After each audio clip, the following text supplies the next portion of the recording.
우리 야고보서입니다. 오늘 3월 중순부터 시작된 우리 믿음과 관련되어진 우리의 신앙의 여러 가지 형태의 모습들 오늘 마무리하는 시간 갖도록 하겠습니다.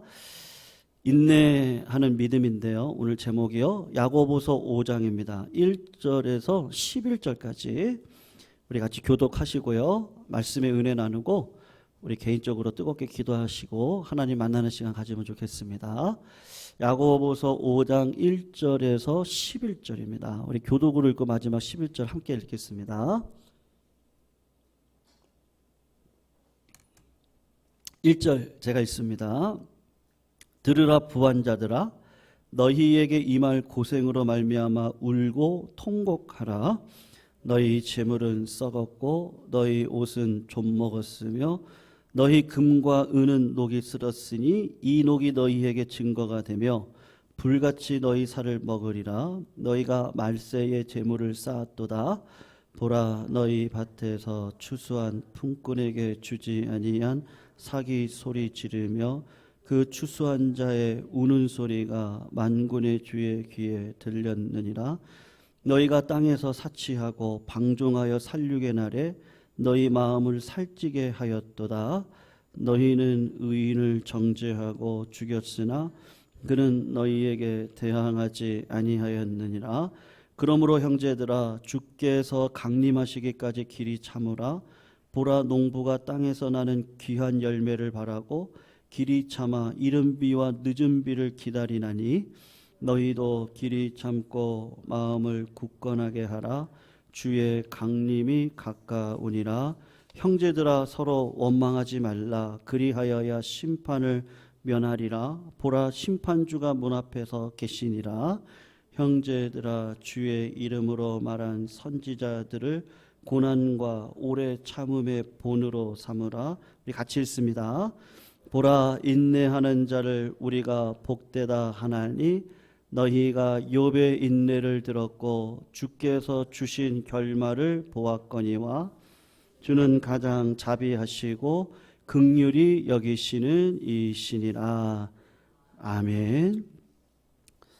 오늘 본문 1절에서 5절을 보시면요, 세상을 이렇게 자기 힘으로 그리고 세상의 문화를 따라가서 살아가는 사람들로 인해서 신자가 이 세상을 살아갈 때 어려움을 당하게 된다라는 것을 말씀을 하고 있습니다. 그래서 야고보 사도가 초대교회 교인들에게 이렇게 이야기를 하는 겁니다. 여러분, 이 세상을 살아갈 때 우리 주위에 이런 사람들이 있거든요.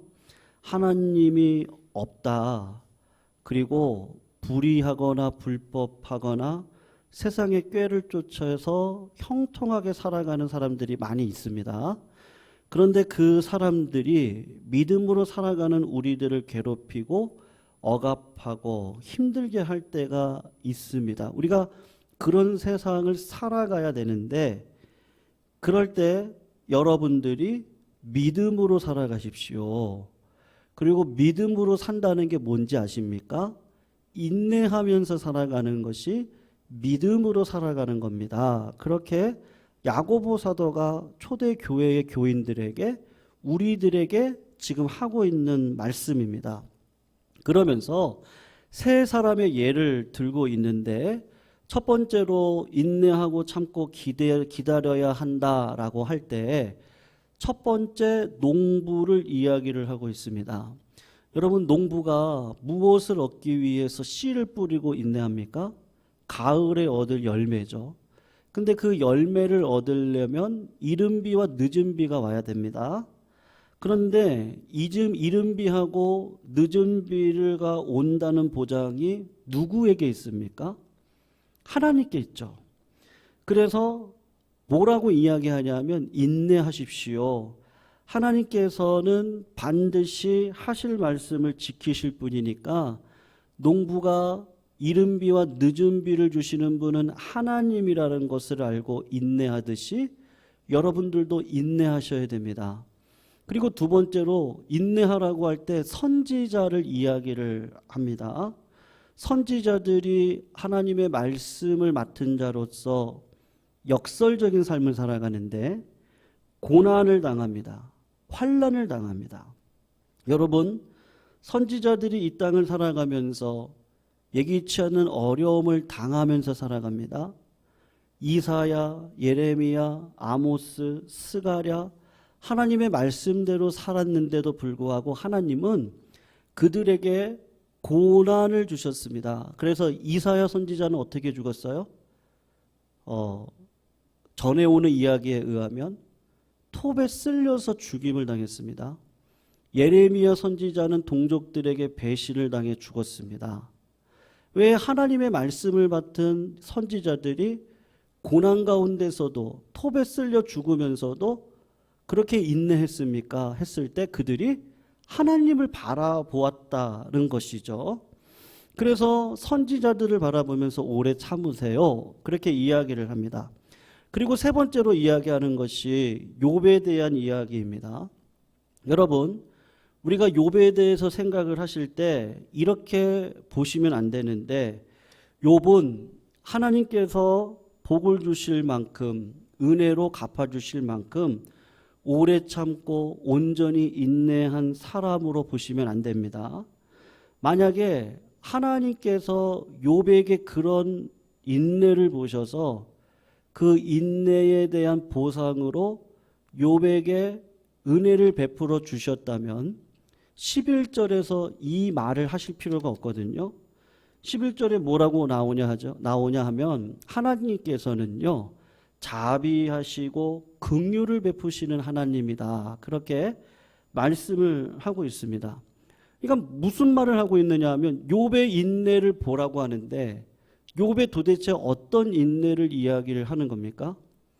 우리가 생각하는 욥은 하나님께서 상을 주실 만한 인내를 하지 못했습니다. 그냥 욥기 1장에서 40장까지 그냥 정직하게 이렇게 읽어보시면 욥이 어려운 가운데 하나님이 상 줄 만한 인내를 했을까? 그러면 그렇지 않다는 것을 발견하게 됩니다. 그런데 욥에게 참 기특한 거 하나가 있어요. 그게 뭔지 아십니까? 자기의 신앙 수준, 그리고 하나님 앞에 진솔한 마음을 가지고 하나님 앞에 나아가서 고민하면서 하나님 앞에 이야기를 했습니다. 욥기 13장을 가서 보시면 이렇게 이야기를 해요. 하나님, 왜 나를 괴롭히십니까? 정말 내가 나의 신앙을 볼 때 당대 의인으로 경건하게 살았습니다. 이런 환난과 고난을 당한 죄를 지은 적이 없습니다. 그래서 욥이 그냥 정직한 마음을 가지고 진솔하게 이야기를 합니다. 하나님, 내 안에 죄가 있으면 좀 죄에 대해서 말씀을 해 주십시오. 그렇게 이야기를 합니다. 그리고 23절에 하나님께서 응답을 안 하시니까, 하나님께서 안 알려주시고 계속 어려움을 주시니까 내가 하나님에게 따지기 위해서 어디로 갔다 그러죠? 동쪽으로 갔습니다. 동쪽에 가서 하나님 앞에 부르짖어도 하나님이 거기 계시지 않습니다. 누가 서쪽에 하나님이 있다고 해서 서쪽으로 가서 하나님 앞에 부르짖었습니다. 그런데 거기에서 하나님은 숨어 계십니다. 북쪽에 하나님이 있다고 누가 해서 달려가 보았더니 하나님이 거기도 안 계십니다. 남쪽으로 달려가서 보았는데 거기도 하나님께서 안 계십니다. 그래서 욥이 한 말이 그겁니다. 하나님, 정말로 제가 죄가 있다면 말씀을 해 주십시오. 죄를 알려주세요. 그래야 제가 회개하지 않겠습니까? 그렇게 진실된 기도를 하나님 앞에 끝까지 가져가서 기도를 합니다. 그리고 욥기 21장에서 조금 더 시간이 지났습니다. 그래서 하나님 앞에 이렇게 이야기를 하는 것이죠. 하나님, 내 주변에 악인들을 제가 보았습니다. 제가 보니까 그 사람들은 상상할 수 없는 죄를 지었습니다. 그런데 악인들이 얼마나 형통한지를 하나님 보세요. 그 사람들이 죽을 때까지 건강합니다. 그 사람의 자녀들도 부귀와 영화를 누리고 평생 행복하게 살다가 죽습니다. 그런데 하나님, 제가 하나님 앞에 얼마나 경건하게 살았는지 아시잖아요.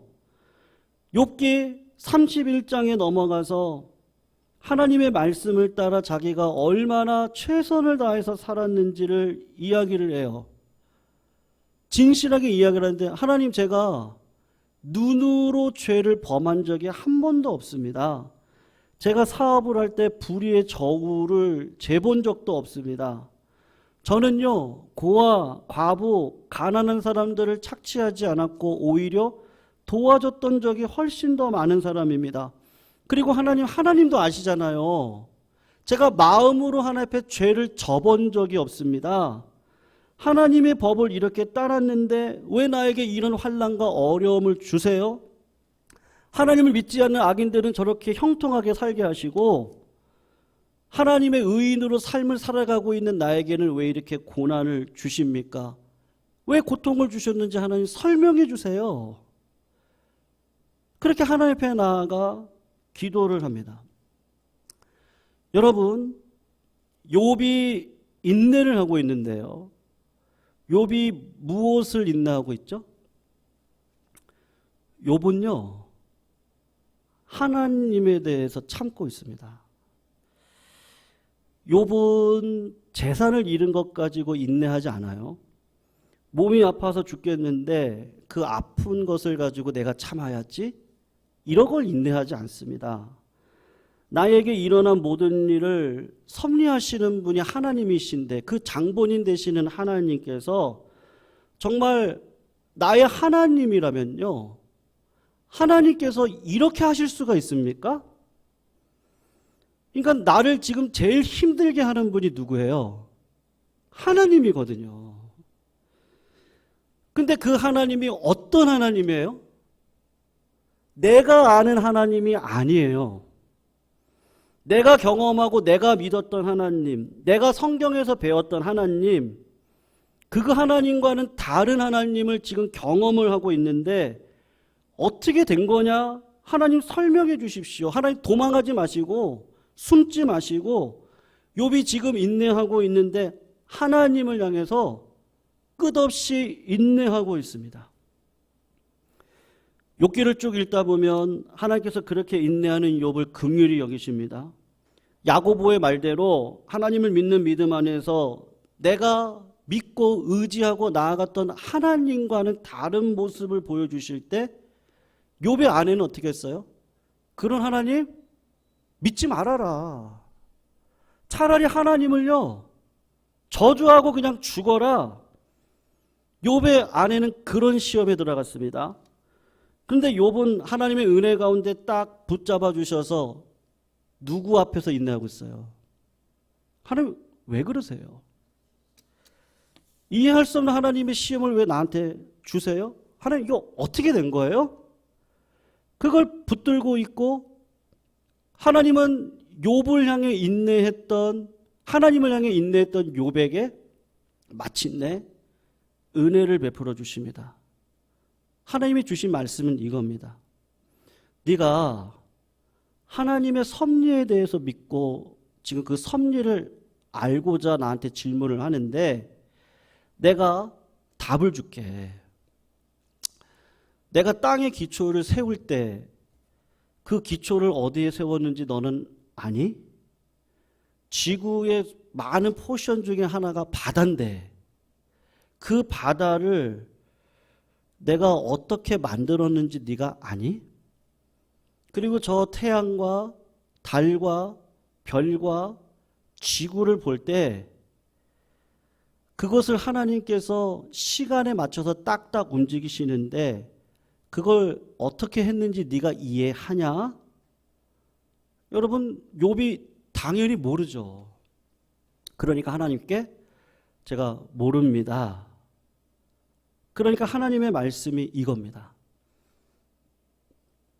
내가 너에게 준 그 고난의 섭리를 물어보는데 이 신비한 섭리의 영역을 내가 확실히 너에게 설명해 준다고 한들 네가 눈에 보이는 자연계의 질서도 알지 못하면서 어떻게 하나님의 섭리를 알겠다고 나한테 물어보느냐? 내가 설명하면 그것을 알아들 수 있겠니? 이것이 하나님의 대답입니다. 쉽게 이야기하면 이것을 좀 가르쳐 주세요 하는데 이 아이가 덧셈 뺄셈 곧셈도 못해요. 근데 그 아이가 지금 뭐를 알려달라고 하냐면 하나님 미분을 좀 알려주세요. 적분을 좀 알려주세요. 미적분을 좀 알려주세요. 그런데 하나님께서 뭐라고 얘기하냐면 네가 지금 덧셈도 모르고 뺄셈도 모르고 곱셈도 모르는데 어떻게 미적분을 알려달라고 하니? 여러분, 여기서 욥은 회개를 합니다. 하나님 죄송합니다. 제가 함부로 하나님에 대해서 말을 했습니다. 하나님의 섭리, 하나님의 통치를 내가 이해할 수 없는데 언제까지요? 언제까지 이해 못하죠?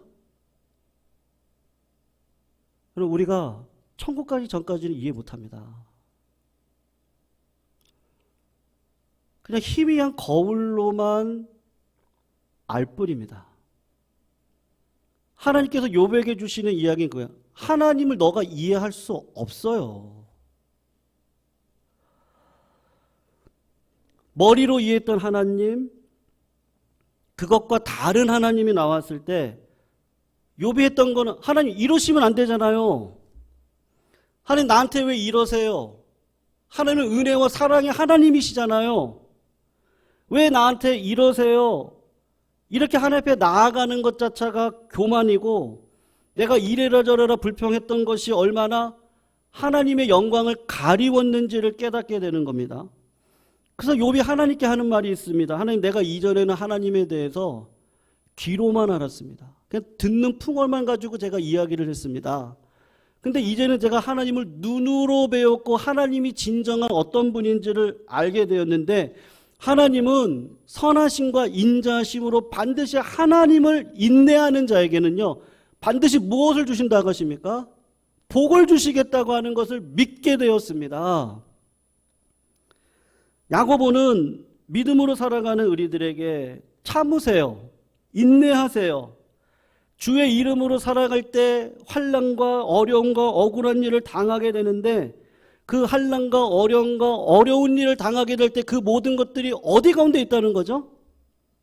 하나님의 섭리 가운데 있다는 것을 믿으라는 겁니다. 하나님을 사랑하는 자, 그 뜻대로 부르심을 입은 자들에게는 모든 것이 합력해서 선을 이룹니다. 그 말을 믿으라는 거죠. 믿는 백성들에게 나타나는 증거가 뭐죠? 누구에게 인내를 해요? 하나님께 인내를 합니다. 욥기를 읽으면서 야고보서와 관련해서 굉장히 인상적인 말씀을 하나님께서 욥의 친구들에게 하신 적이 있거든요. 한번 PPT에 나오니까 한번 보실까요? 욥기 42장 7절 말씀인데요.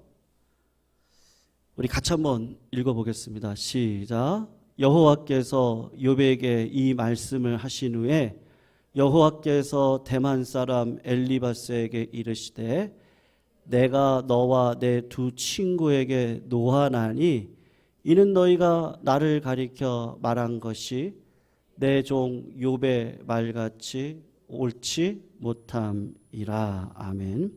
여러분 7절을 그냥 자세히 한번 보세요. 하나님께서 욥을 찾아왔던 엘리바스를 비롯한 두 친구에게 지금 노한다고 하십니다. 화가 나셨다 그러세요.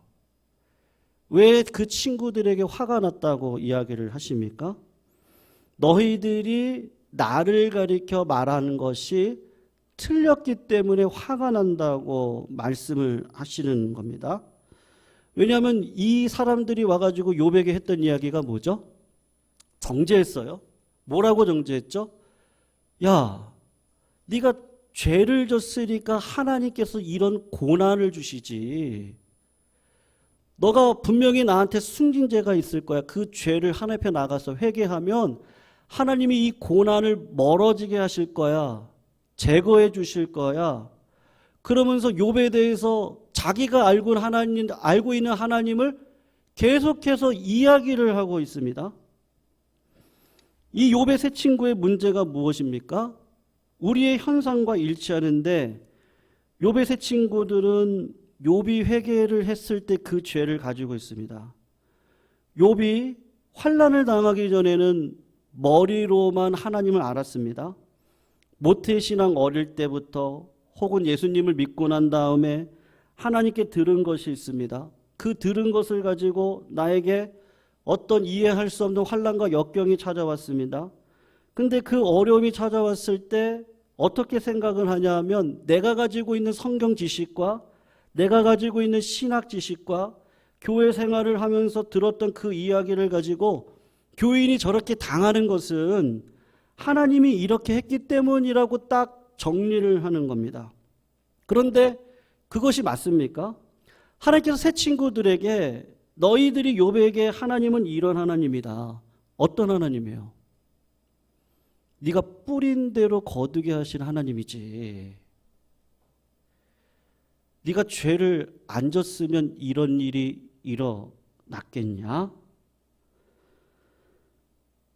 옆에서 그 이야기를 듣고 하나님이 진노하셨습니다. 하나님 마음은 뭐죠? 내가 왜 그런 하나님이냐고요. 너희들이 머릿속에 규정을 하고요. 그리고 기준을 정해서 하나님은 이런 하나님인데 너가 그 기준에 못 미쳤으니까 하나님께서 이런 벌을 주시는 거지. 욥도 처음에는 똑같이 생각했거든요. 환난을 당하기 전에는 하나님께서는 내가 선한 일을 하면 선한 것으로 갚아주시고 악한 일을 하면 악한 것으로 갚아주시는 하나님이라고만 생각을 했습니다. 그런데 환난을 당하고 난 다음에는 전혀 다른 하나님의 삶이 자기 마음 가운데 들어왔는데 나는 진짜 의인이었거든요. 진짜 눈으로도 마음으로도 죄악을 짓지 않겠다고 하나님 앞에 성실히 살아갔던 사람이거든요. 근데 그런 나에게 하나님께서 어려움을 주세요. 내 재산은 다 없어졌어요. 자녀들은 죽었어요. 아내는 하나님을 저주하고 하나님을 떠나라고 그럽니다. 욥이 왜 그런 환난과 어려움을 당했습니까? 여러분, 답은 하나인데요. 제가 이 말을 참 하시면 성도님들이 어떠실까 모르겠는데 그것이 하나님의 뜻입니다. 아멘이신가요? 아멘이 안 되죠. 그런데 그것이 하나님의 선하시고 인자하신 뜻으로 우리들에게 주시는 유익입니다. 내가 생각했던 다른 하나님의 모습으로 내 삶을 찾아왔을 때 욥이 잘한 게 뭐죠? 하나님 앞에 묻는 거예요. 하나님, 내 신앙의 상식하고는 맞지 않습니다. 왜 저에게 이런 어려움을 주셨습니까? 하나님을 내 마음대로 주물를 수 있다고 생각을 했던 욥의 아내, 그런 하나님이라면 살아있는 하나님이 아니지. 저주하고 하나님을 떠나. 바리새인처럼요. 내가 이렇게 형통하고 내가 이렇게 높은 지위에 올라가고 내가 이렇게 복을 받은 것은요, 내가 하나님 앞에 성실한 삶을 살았기 때문입니다. 그런데 하나님, 저 창녀, 저 세리를 보세요. 저는 저런 사람과는 다릅니다.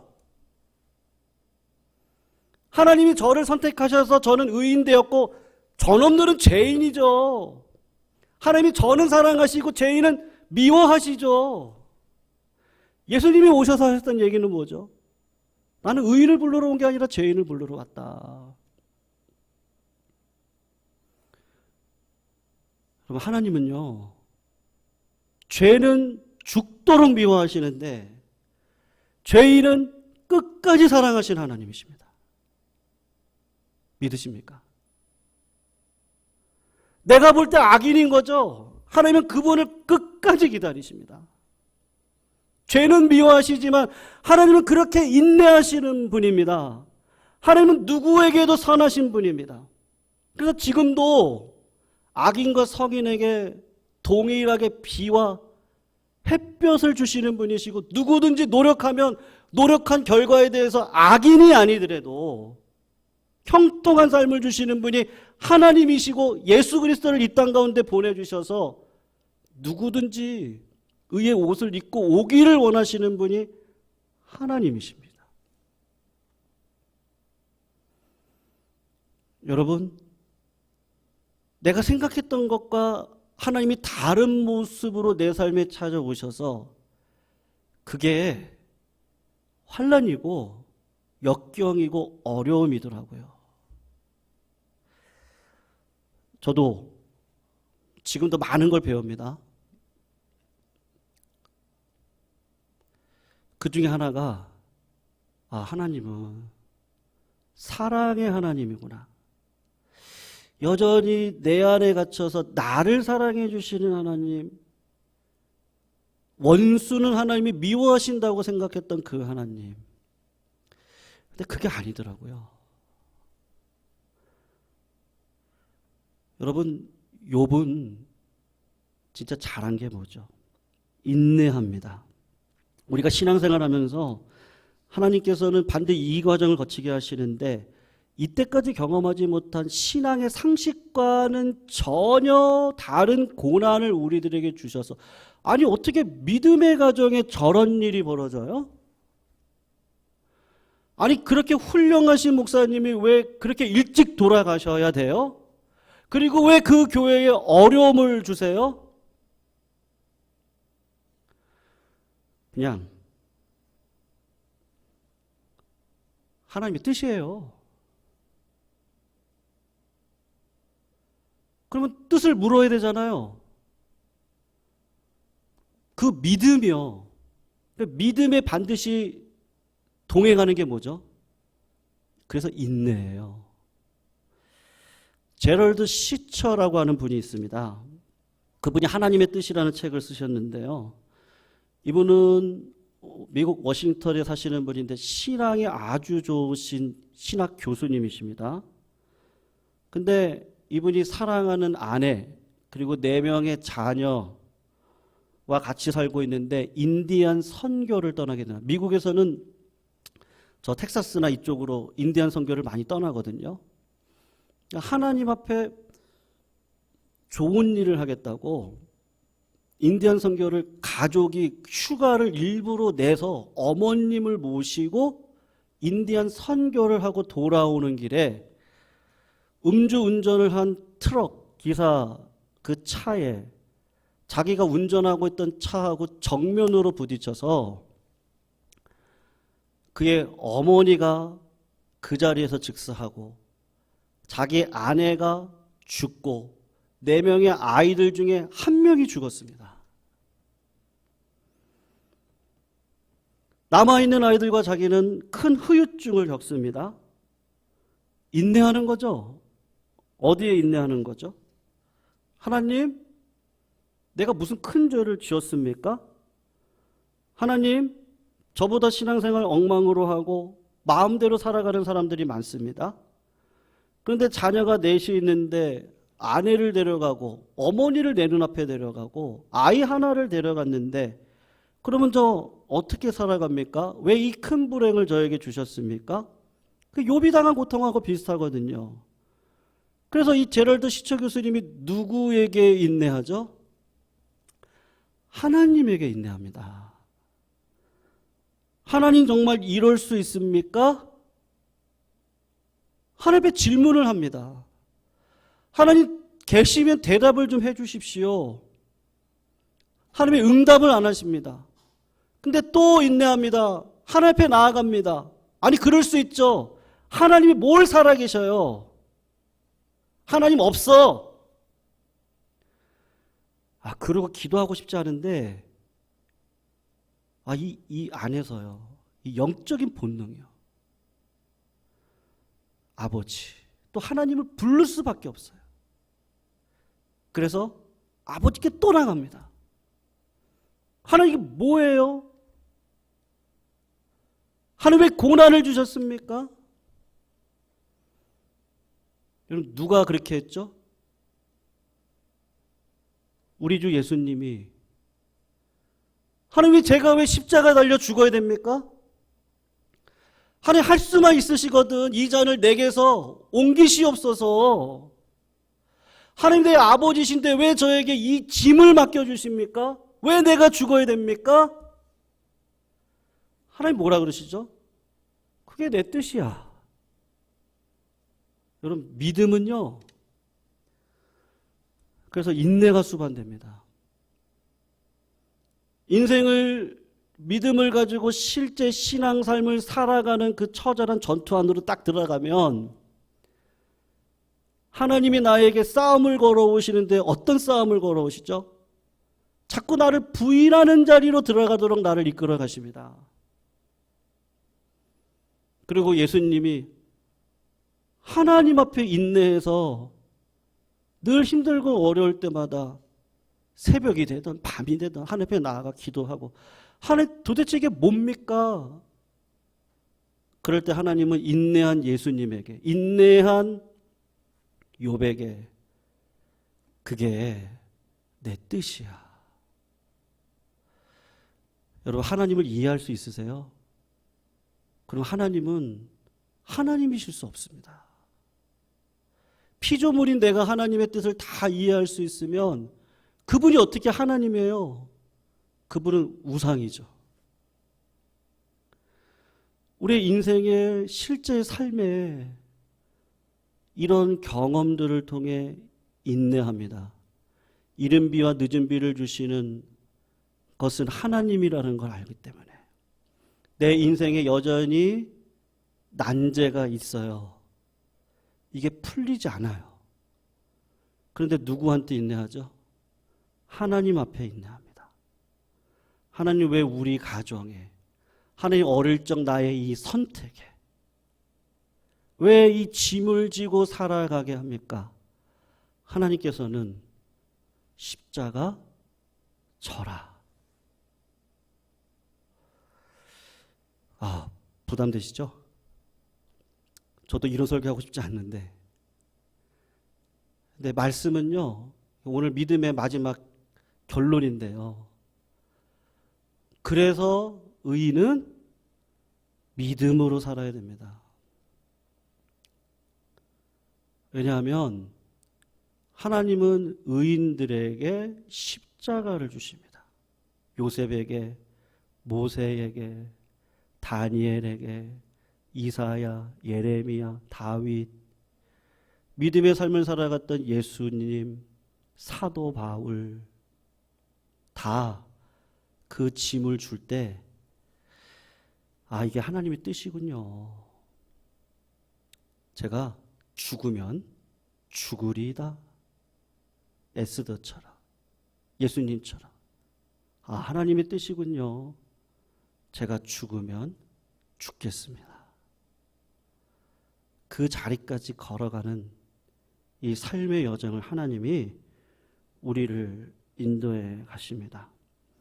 사랑하는 성도님들, 이제 마지막 우리에게 묻고 싶은 게 있습니다. 내 자신에게 한번 물어보셨으면 좋겠습니다. 내가 믿는 하나님은 우상입니까? 하나님 뭘 입을까, 마실까, 입을까, 먹을까? 하나님 이거 해주셔야죠. 하나님 제가 이렇게 헌신하는데 하나님 이런 복은 주셔야 되지 않겠어요? 그거 말고 주님이 너를 부인하고 십자가를 지라고 할 때 하나님은 진짜 하나님이십니다. 하나님이시니까 하나님 말씀에 순종하겠습니다. 우리 신앙의 경험 가운데 그런 과정을 아마 우리 성도님들 지금도 거치고 오셨을 거예요. 제가 알기로는 우리 성도님들의 삶은요, 늘 하나님 앞에 인내하고 계세요. 늘 그 자리에 계세요. 제가 말씀드리고 싶은 거, 하나님이 반드시 상급으로 갚아주실 겁니다. 은혜를 주실 겁니다. 하나님 말씀해 주실 겁니다. 감당할 수 있는 힘을 주실 겁니다. 그 힘을 가지고요, 이 신앙의 대장부와 같은 싸움을 끝까지 쌓아가시기를 주님의 이름으로 부탁드립니다. 사도 바울이 이야기했죠. 내가 선한 싸움을 싸우고 뭐를 지켰다 그럽니까? 믿음을 지켰나니. 아니 사도 바울처럼 교회 개척을 많이 하신 분이 어디 있어요? 저 같으면 제가 개척을 몇 교회를 했는데 하나님 복을 주셔야죠.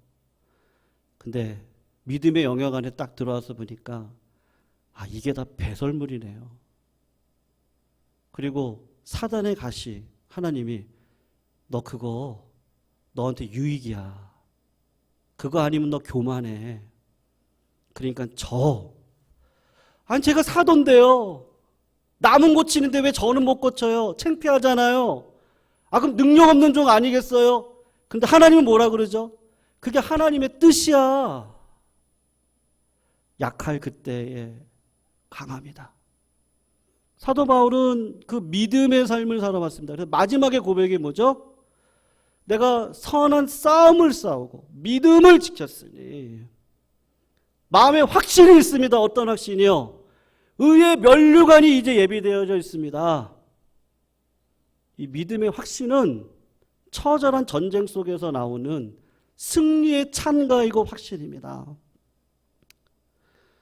오늘도 이 믿음의 길을 대장부처럼 담대히 걸어가시는 우리 성도님들이 다 되시기를 축원하고 부탁드리겠습니다. 우리 마지막 불렀던 찬양인데 우리 사랑의 손길 나를 위해 오신 주님 나의 죄를 위하여 우리 이 찬양 부르시면서 오늘 그냥 한 가지 기도 제목이다. 하나님 내 삶에요 우리가 자꾸 그 단계를 뛰어넘으시면 안 되는데 나에게 주신 부담감들이 있거든요.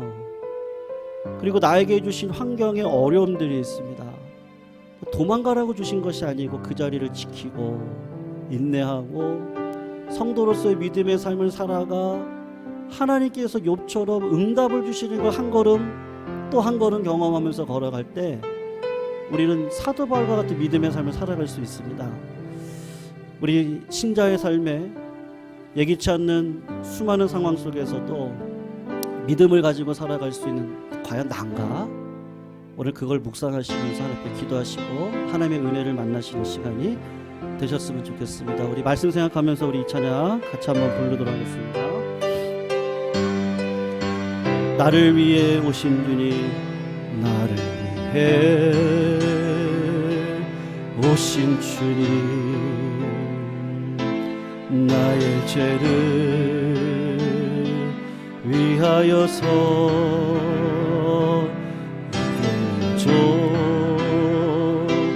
들을 잡히시던 그날 밤에 아무 말도 없이 우리에게 사랑을 보여주신 주님 예수 십자가를 지셨네. 우리 2절로 찬양할까요? 이 세상에 오신 주님 나의 죄를 위하여서 로마 병정 장박하는 찔리시던 그날 오후 아무 말도 없이 우리에게 평안을 약속하신 주님 예수 십자가에 못 박혔네. 그러나 언젠가 주님을 부인하며 원망하고 있을 때에 나에게 오셔서 사랑의 손길로 어느 마지 거절할 수 없어 외면할 수 없어 주님의 그 손을 잡았었네. 주님의 사랑에 뜨거운 눈물을 흘리고야 말았다. 그러나 언젠가 주님을 부인하며 원망하고 있을 때에 나에게 오셔서 사랑의 손길로 어느 만지셨네. 거절할 수 없어 외면할 수 없어 주님의 그 손을 잡았었네. 주님의 사랑에 뜨거운 눈물을 흘리고야 말아. 우리 한 번만 더 고백합니다. 그러나 언젠가 주님을 부인했습니다. 그러나 언젠가 주님을 부인하며 원망하고 있을 때에 나에게 오셔서 사랑의 손길로 어루만지셨네.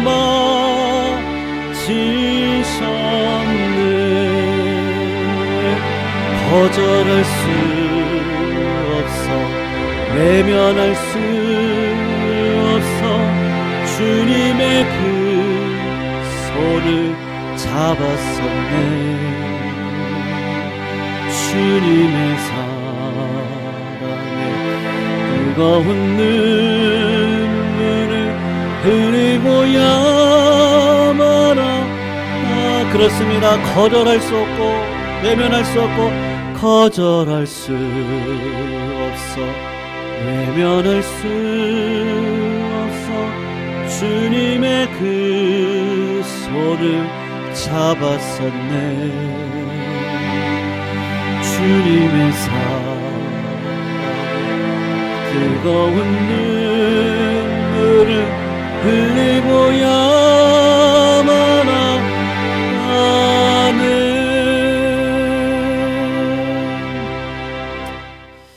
하나님께서 우리들에게 주시는 신앙의 여정은요, 깊고도 넓고도 높고도 큽니다. 그 광대하신 하나님을 우리가 다 이해할 수 없는데 고난이 유익인 이유는 그 고난이 하나님을 깊게 알아 믿음으로 살아갈 수 있는 하늘의 힘을 주시기 때문입니다. 그 고난 속에 기도하는 자는 반드시 성령의 능력을 받습니다. 은혜와 은사와 기쁨과 사랑과 평안과 오래 참음의 능력을 받아 믿음으로 살아갈 수 있는 하루하루의 여정이 될 수 있습니다. 오늘도 하나님께서 우리들에게 주시는 부담감과 십자가가 있습니다.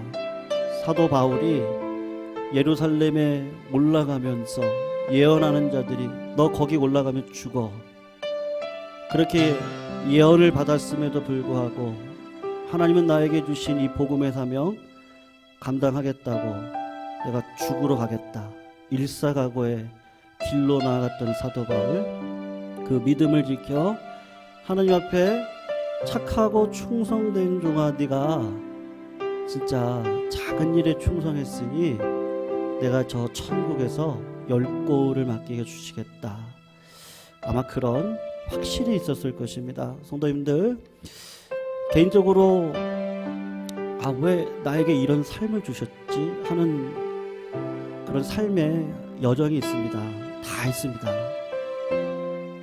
하나님 앞에 하나님을 인내하셔서 기도를 끊지 않고 기도하시고요, 반드시 하나님께서 베풀어 주시는 은혜의 음성을 들으시고 믿음으로 그 짐을 대장부처럼 지셔서 예수 그리스도처럼 내가 죽겠다고 하나님 그런 마음대로 하시라고. 제가 그냥 말씀에 순종하겠다고. 그 자리까지 나아가시는 믿음의 자리에 나를 세워달라고 제가 같이 한번 기도하셔서 그 기도의 깊은 영적인 자리까지 나아가시기를 부탁드립니다. 우리 더불어서 우리 이응윤 선교사님 위해서 간절히 기도합니다. 우리 한국에 지난번에 오셨을 때 한 1억 7천에서 8천 정도의 헌금을 여러 교회를 통해서 가지고 가셨는데요. 원했던 땅을 살 수 없는 상황입니다. 그래서 조그마한 땅, 근교 시내 안에 들어와 있는 땅을 하나 사서 그 돈으로 교회를 짓기를 소원하고 있습니다. 하나님께서 부족한 재정 채워달라고 같이 기도해 주시고, 우리 이응현 선교사님의 사역 가운데 물붓도 기름 부어 주셔서 이방인을 위한 사역이 놀랍도록 역사해 갈 수 있도록 하나님께서 은혜 베풀어 달라고 같이 기도해 주시고요. 우리 육신이 연약한 성도님들 계십니다. 다 생각나시는 분들이 계실 텐데 그분들을 위해서 같이 또 하나님 앞에 중보의 기도, 의인의 기도는 간구는 힘이 있습니다. 믿으시죠? 오늘 우리의 기도가 하나님의 치유의 은혜로 반드시 드러날 줄로 믿습니다.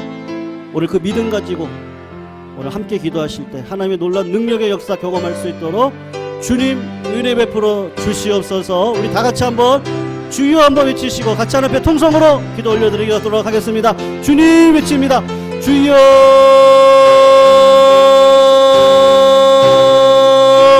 하나님 감사합니다. 오늘도 성령의 충만함을 더해주시고 우리의 입술 가운데 끊이지 않는 기도의 음성을 통하여 하나님의 보좌 앞에 나아가 하나님의 영광을 배우는 귀하고 복된 자리 될 수 있도록 주님 아버지 인도하여 주시옵소서.